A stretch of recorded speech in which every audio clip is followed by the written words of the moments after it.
Bienvenidos entonces a todos los que están aquí, a los que nos están mirando a través del video, a esta 13ª clase sobre el libro de Génesis. La clase pasada estuvimos hablando acerca de Babel, la enigmática, famosa Torre de Babel, que allí se encuentra muy cerca de Bagdad, en Irak, o se encontraba, donde se estima que estaba la Babilonia bíblica.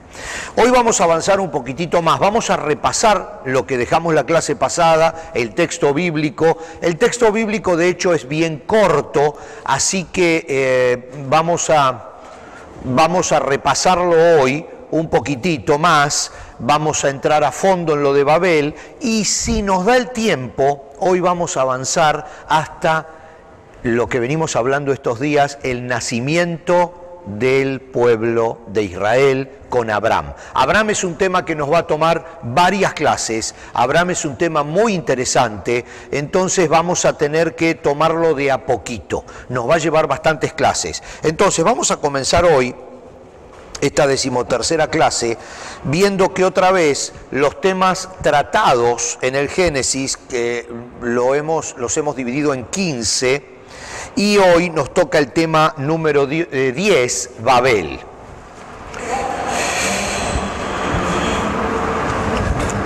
Como Babel se menciona apenas un par de veces en toda la Biblia, y el pasaje central de toda la historia y de toda la Torre de Babel está en el Génesis y son apenas 9 versículos, vamos a leerlos nuevamente en el día de hoy. Bien, entonces vamos a retomar esto con la lectura de estos 9 versículos de Génesis 11 para otra vez refrescar lo que veníamos hablando la clase pasada acerca de la Torre de Babel. Dice, hubo un tiempo en que todos los habitantes del mundo hablaban el mismo idioma y usaban las mismas palabras. Al emigrar hacia el oriente, encontraron una llanura en la tierra de Babilonia y se establecieron allí. Comenzaron a decirse unos a otros, vamos a hacer ladrillos y endurecerlos con fuego. En esa región se usaban ladrillos en lugar de piedra y la brea se usaba como mezcla. Entonces dijeron, vamos, construyamos una gran ciudad para nosotros con una torre que llegue hasta el cielo y eso nos hará famosos y evitará que nos dispersemos por todo el mundo. Pero el Señor descendió para ver la ciudad y la torre que estaban construyendo y dijo, miren, la gente está unida y todos hablan el mismo idioma. Después de esto, nada de lo que se propongan hacerles será imposible. Vamos a bajar a confundirlos con diferentes idiomas y así no podrán entenderse unos a otros. De esa manera el Señor los dispersó por todo el mundo y ellos dejaron de construir la ciudad. Por eso la ciudad se llamó Babel, porque fue allí donde el Señor confundió a la gente con distintos idiomas y así los dispersó por todo el mundo. Esta es una historia muy poética de lo que evidentemente en realidad sucedió. Es muy complicado, no podemos pensar que a Dios le preocupara que un grupo de gente pudiera ser de alguna manera incontrolable y que pusiera el concepto de los distintos idiomas para que no lograran llegar al cielo con esa torre que a pesar de que era alta, jamás podría llegar al cielo, ni siquiera a la bóveda celeste. Entonces aquí hay una historia que está narrada de una manera muy poética para la época y donde explica que de alguna manera ese deseo de los hombres de unirse para ser superiores a Dios o de crear una sociedad independiente de Dios fue la causante de que Dios de alguna manera dijera se tienen que separar porque ese concepto que tomaron de unidad para ser fuertes y estar independientes de Dios les hacía mal a ellos mismos. Por lo general, cuando nos va bien y nos sentimos de alguna manera superhéroes y sentimos que todo lo que tenemos lo hemos logrado con nuestro esfuerzo y que somos buena gente y muy capaces, algo así como que somos argentinos, ¿no? Cuando pasa eso, Dios dice, para el bien de ellos vamos a separarlos. para el bien de ellos, vamos a sacarlos de esa comodidad. Por eso a veces a mí me preocupa cuando nos sentimos demasiado cómodos. Me acuerdo que en un mensaje hace algunos meses atrás, usé una expresión cuando comenzaba allí en el templo que decía, usted se siente cómodo, y todo el mundo, claro, estamos bien cómodos porque son cómodos los asientos, y la gente decía, sí, sí, nos sentimos cómodos. Bueno, está mal, no tenemos que estar cómodos, porque cuando estamos cómodos corremos peligro de que el Señor nos desacomode, y allí sí que a veces se la pasa mal. Entonces es mejor tener esa actitud de estar incómodo y movilizado constantemente, y eso es lo que nos hace bien a nosotros. Pero aquí tenemos un grupo de gente que en un determinado momento, y la Biblia hace algunas otras referencias en otras partes, dice, bueno, vamos a unirnos y vamos a construir un gran altar. Es esa torre de Babel, es un gran altar, es lo que se llamó un sigurat, que es un impresionante altar al dios Sol, básicamente. Ahora vamos a ir avanzando en algunos pasajes y en algunos términos, no solo de la Biblia, sino de historiadores seculares que son muy interesantes. Y después que dejemos esta historia de Babel, ya ahí vamos a comenzar con el nacimiento del pueblo de Israel. Pero tenemos que el término, como les decía, aparece solo un par de veces. En Génesis 10:10, que dice, él construyó su reino en la tierra de Babilonia, en la ciudad de Babel, Erec, Acab y Calne. A él se refiere a Nimrod, el que fue llamado el gran cazador o el más grande cazador de la antigüedad, que es uno de los descendientes de Noé, por supuesto, hijo de uno de los hijos de Noé. Entonces, de ese Nimrod surgió toda una gran descendencia, y a partir de allí se fueron fundadas ciudades como Babel y como Sodoma y Gomorra, que estaban todas orientadas al mal. Babel era una ciudad, Babilonia, era una ciudad orientada hacia el mal. Se podría decir que todo lo que allí se pensaba o se hacía estaba orientado al mal. En la Biblia hay dos ciudades que están en contraposición constantemente, que es Babilonia y Jerusalén, como la ciudad del mal y la ciudad del bien. Entonces, de alguna manera, allí esta torre simbolizaba el centro de adoración, por supuesto no al Dios verdadero, de la ciudad de Babilonia. Génesis 10:10 entonces dice, él construyó su reino en la tierra de Babilonia, con las ciudades de Babel y etcétera. Y Génesis 11:9, que es el segundo lugar donde aparece la palabra Babilonia, o Babel, perdón, pero dice, por eso la ciudad se llamó Babel, porque fue allí donde el Señor confundió a la gente con distintos idiomas y así los dispersó por todo el mundo. Se da el nombre a la torre y a la ciudad, de allí luego deriva Babilonia. Babel suena como un término hebreo, lo hablábamos la clase pasada, balbe, que significa confusión o confundir. De cualquier manera, los historiadores hasta el día de hoy nunca se han puesto de acuerdo en esto, pero aparentemente el nombre se lo han puesto después que sucedió esta gran confusión, donde la gente comenzó a hablar distintos idiomas y tuvieron que separarse, y por eso la ciudad se llamó la ciudad de la confusión, o sea, Babilonia, que suena como ese término hebreo antiguo, Babel, Babilonia, Balbe, que significa confusión. De allí puede venir la palabra, o sea que Babilonia posiblemente derive de la expresión el lugar donde fuimos confundidos. La altura de la torre, Génesis 11:4, nos dice que entonces dijeron, vamos, construyamos una gran ciudad para nosotros con la torre que llegue hasta el cielo. Eso nos hará famosos y evitará que nos dispersemos por todo el mundo. Como les dije, posiblemente esta torre, que no es la expresión allí, una torre que llegue hasta el cielo, aparentemente no es el concepto de que ellos querían tocar el cielo, porque eso ya suena bastante ridículo, ¿no? Pero ellos querían hacer una torre que apunte al cielo, que apunte al sol. porque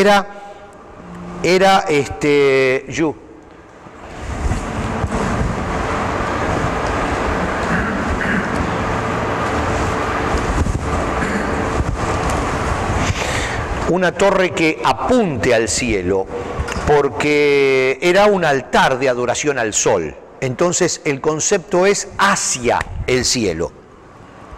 Pero todas estas cosas son muy complicadas porque hay algunos historiadores que piensan que fue así, otros que piensan que fue otra cosa.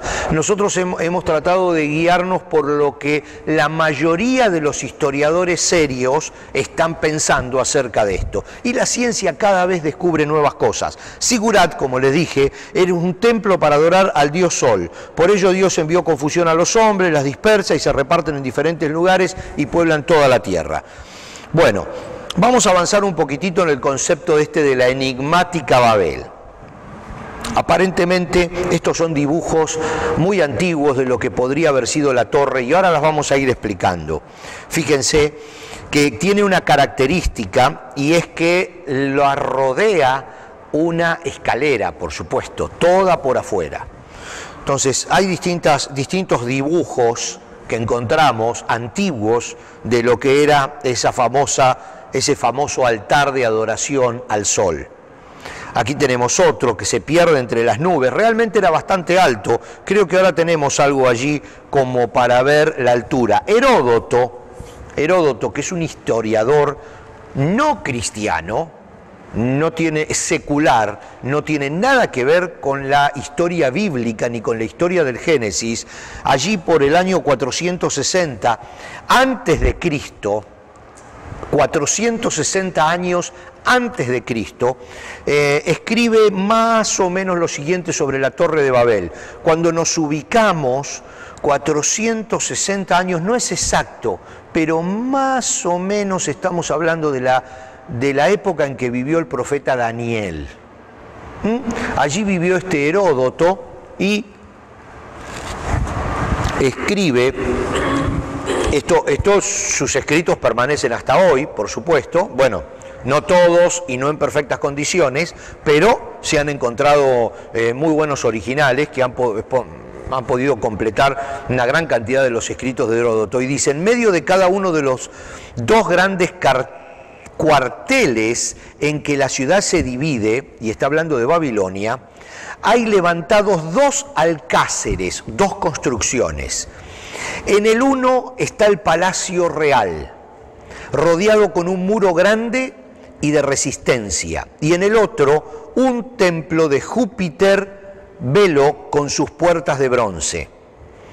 Este templo, que todavía duraba en mis días, está hablando Heródoto, es cuadrado y cada uno de sus lados tiene dos estadios, son más o menos unos 90 metros. En medio de él se ve fabricada una torre maciza que tiene un estadio de altura y otro de espesor. Estamos hablando de 90 metros, casi un bloque, casi una cuadra, sí. Sobre esta se levanta otra segunda y después otra tercera y así sucesivamente hasta llegar al número de 8 torres, una sobre la otra. Alrededor de todas ellas hay una escalera por la parte exterior y en la mitad de las escaleras un rellano con asientos donde pueden descansar los que suben. En la última torre se encuentra una capilla y dentro de ella una gran cama magníficamente dispuesta y a su lado una mesa de oro. No se ve allí estatua ninguna y nadie puede quedarse de noche fuera de una sola mujer, hija del país, a quien entre todos escoge Dios, según refieren los caldeos, que son sus sacerdotes. Entonces, según Heródoto, la Torre de Babel se llamaba Etimenanki, la mansión de lo alto entre el cielo y la tierra, es la traducción. Según una inscripción que data del tiempo de Nabopolassar. ¿Saben quién es Nabopolassar? Es el padre de Nabucodonosor. el padre de Nabucodonosor. Por eso está muy relacionado todo esto con la historia de Daniel. Y cuando nosotros estudiemos el libro de Daniel y estudiemos Babilonia y estudiemos cuando Daniel es tomado prisionero, vamos a volver a muchos de estos escritos antiguos que tienen que ver con Nabucodonosor y con su padre Nabopolassar. Bueno, y además señala esta inscripción antigua, Marduk, dios de Babilonia, dice, me ha ordenado colocar sólidamente las bases de la Etmenanki, o sea, de la Torre de Babel, la mansión de lo alto entre el cielo y la tierra. Entonces me ha ordenado colocar sólidamente las bases del Emenanki hasta alcanzar el mundo subterráneo y hacer de este modo que su cúspide llegue hasta el cielo. Son inscripciones que se han hallado y las traducciones al español. En otra inscripción, dice, de los tiempos de Nabucodonosor, se precisa que la decoración de la cúspide estaba hecha de ladrillos de esmalte azul brillante, es decir, adornada del color del cielo, perfectamente adaptado para dar la impresión de que el edificio se perdía en el azul del infinito del cielo. Estamos viendo una torre magníficamente construida, que hasta ahora nadie se pone de acuerdo en la altura exacta que tenía, pero podía tener cerca de 700 metros de altura. Y eso es muchísimo, muchísimo. No he hecho la cuenta, pero cada piso son 3 metros. Si alguien me ayuda más o menos para saber cuántos pisos tenía con una calculadora, 23, 24 pisos, porque cada piso donde nosotros vivimos en metros, más o menos entre 2,80, 2 metros con 83.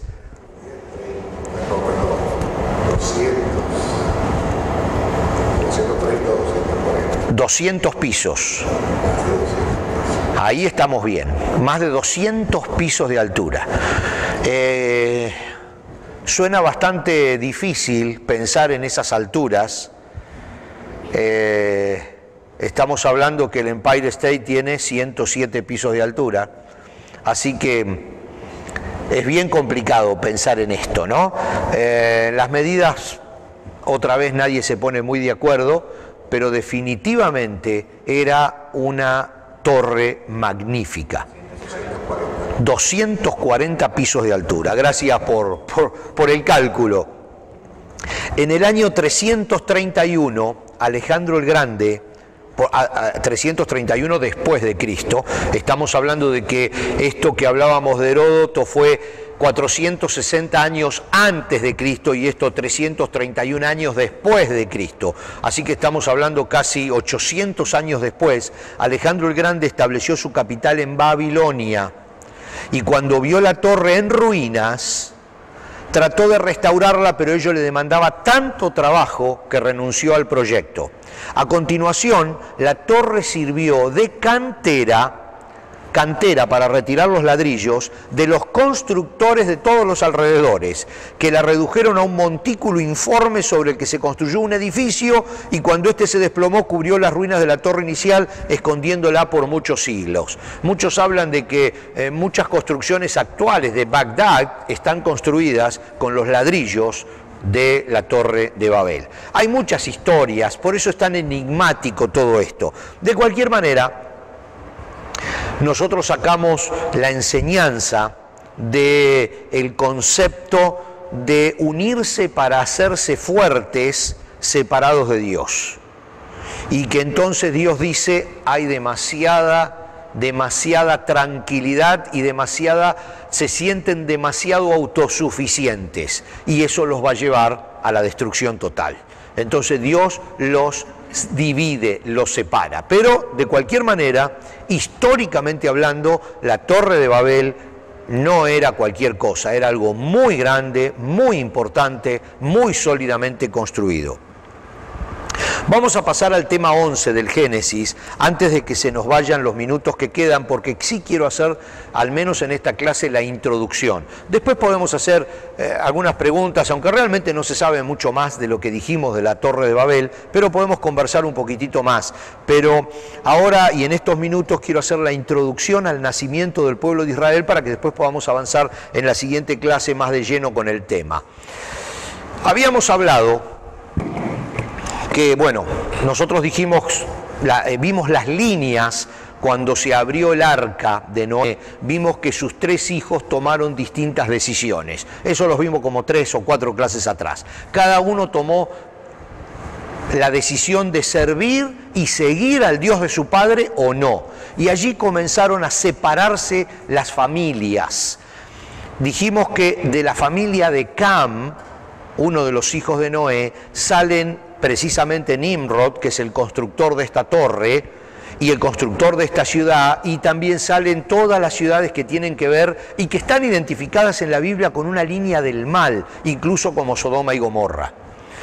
Pero de la línea de Sem pasan 10 generaciones, Sem era otro de los hijos de Noé, pasan 10 generaciones y aparece Abraham. Sem es la persona que había decidido seguir a Dios cuando hubo aquel conflicto con Noé, que también los vimos hace unas cuantas clases atrás, y entonces Noé maldice a su hijo Cam y a su descendencia, al hijo de Cam que se llamaba Canaán, y bendice a su hijo Sem y a su descendencia. La descendencia de Sem, 10 generaciones después, es Abraham.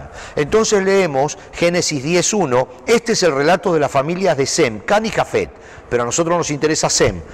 Los 3 hijos de Noé, a quienes nacieron muchos hijos después del gran diluvio. Génesis 11, 10 al 31, 10, 31. Bueno, son varios, pero no vamos a leer exactamente todos los pasajes, pero sí hay algo del árbol genealógico aquí. 2 años después del gran diluvio, cuando Sem tenía 100 años de edad, tuvo un hijo, Arfaxad. Cuando Arfaxad tenía 35 años de edad, tuvo a su hijo Sala. Cuando Sala tenía 30 años de edad, tuvo a su hijo Eber. Cuando Eber tenía 34 años de edad, tuvo a su hijo Peleg. Cuando Peleg tenía 30 años de edad, tuvo a su hijo Reu.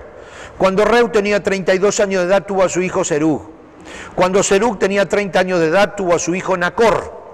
Cuando Nacor tenía 29 años de edad, tuvo a su hijo Taré. Después de que Taré cumpliera 70 años de edad, tuvo a Abraham, a Nacor y a Harán. Pero acá el que nos interesa es Abraham.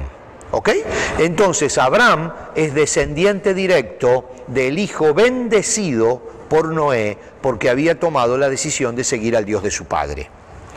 Cierto día, fíjense este detalle, Taré tomó a su hijo Abraham, a su nuera Sarai, después vamos a ver que Dios le cambia el nombre y la llama Sara, a su nuera Sarai, la esposa de su hijo Abraham, a su nieto Lot, el hijo de su hijo Harán, su nieto Lot, porque de Abraham, de Taré, estamos hablando de Taré, el padre, y salieron de Ur. La historia es mucho más larga porque Harán fallece, Lot queda solo, entonces Taré lo toma como su hijo, al hijo de su hermano, lo toma como su propio hijo y se lo lleva. Ahí sale Lot, el famoso Lot, que después se encuentra en Sodoma y Gomorra cuando Dios la va a destruir y Abraham consigue que él y su esposa salgan de Lot, de Sodoma y Gomorra antes de la destrucción, y la esposa de Lot es aquella famosa mujer que se da vuelta y queda convertida en estatua de sal. Así que ya vamos a llegar a todo eso, pero ven cómo ahora se empieza a poner más interesante este asunto. Entonces, y salieron de Ur de los caldeos.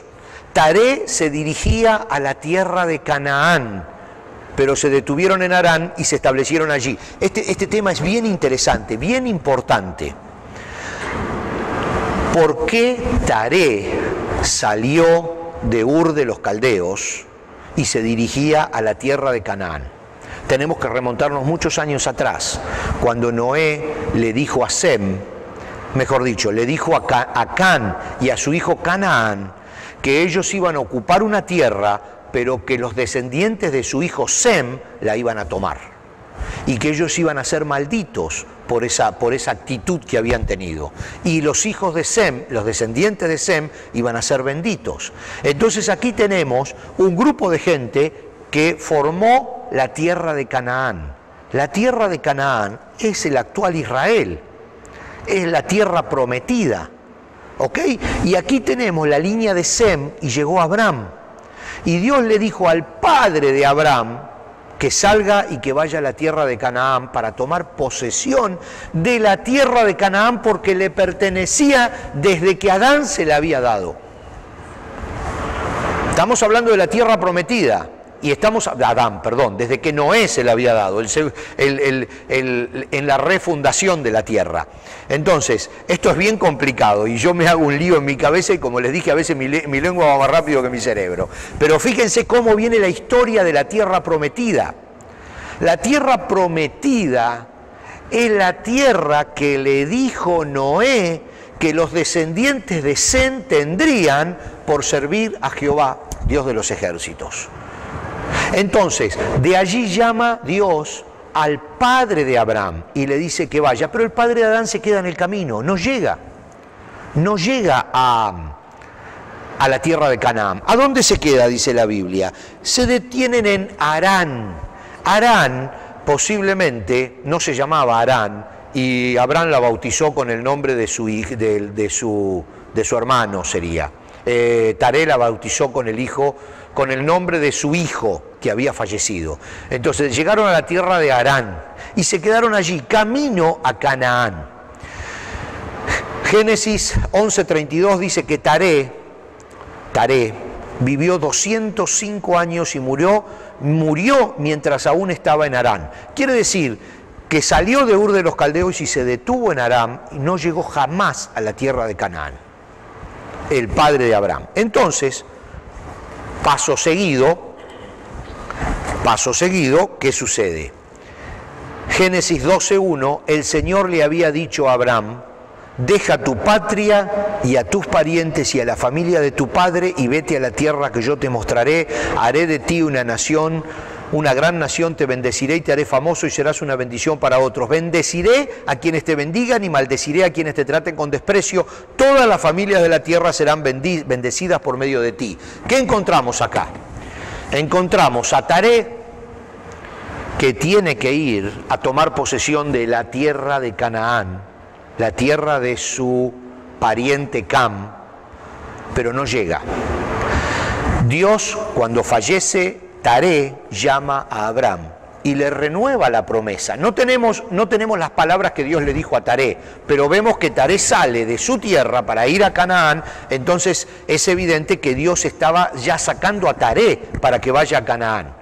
Taré se queda a medio camino y Dios llama a su hijo Abraham y ahí le da la promesa nuevamente, se la refresca y le dice, voy a hacer de ti una nación grande, te bendeciré y te multiplicaré. Pero Abraham no sabía nada de este asunto. Abraham no sabía nada de este asunto. Por eso dice la Biblia que Abraham le cree a Dios y sale sin saber a dónde iba. En el camino Dios le va explicando a Abraham cómo era la historia, qué era lo que había sucedido y por qué los descendientes de Sem tienen que ahora tomar la tierra de los descendientes de Cam y hacerse dueños de todo. ¿Por qué? Él, Abraham, y el pueblo de Israel que nace de Abraham es una herramienta de Dios para, digamos, balancear el problema de que uno de los hijos de Noé había decidido por el mal y todo lo que había hecho estaba dentro de la línea del mal, otro había decidido por el bien y entonces Dios estaba premiando con la tierra de Canaán a los que habían decidido por el bien. Más adelante, cuando Moisés está hablándole al pueblo de Israel, diciéndole que ellos van a tomar la tierra de Canaán, les dice, y tengan cuidado, dice, Dios no le está dando esta tierra porque ustedes sean muy buenos, se la está dando porque los otros son muy malos. Dice, Dios los necesita a ustedes para hacer justicia. Le dice Moisés al pueblo de Israel. Por eso a veces cuando nosotros hablamos de la tierra prometida y de el pueblo elegido, hay que hacer un poquito de historia para ver que no todos son definiciones tan rápidas y tan sencillas, que atrás de todo eso hay una historia muy profunda, muy pesada, con muchas decisiones personales que afectaron al resto de toda la familia, por generaciones y generaciones. Esto estaba sucediendo 10, 11 generaciones después de Noé, según la Biblia, puede haber sido más, según las que cuenta la Biblia. Entonces estamos hablando cómo las decisiones de esos hijos de Noé se van transmitiendo a través de las distintas generaciones. Es interesante, vamos a seguir, porque aquí aparece en nuestra historia Abraham. Y Abraham es el padre de la fe, primero porque la Biblia dice que le creyó a Dios. Y su fe le fue contada por justicia. O sea, Dios lo consideró justo por su fe. Así que ahí ya empieza una línea que vamos a seguir hasta el Nuevo Testamento. Pero además, allí viene la bendición a Abraham y la nación grande que saldría de él. La nación grande que saldría de él es nada más y nada menos que Israel. Así que aquí hemos visto el nacimiento del pueblo de Israel y seguimos en la próxima clase. Muchas bendiciones.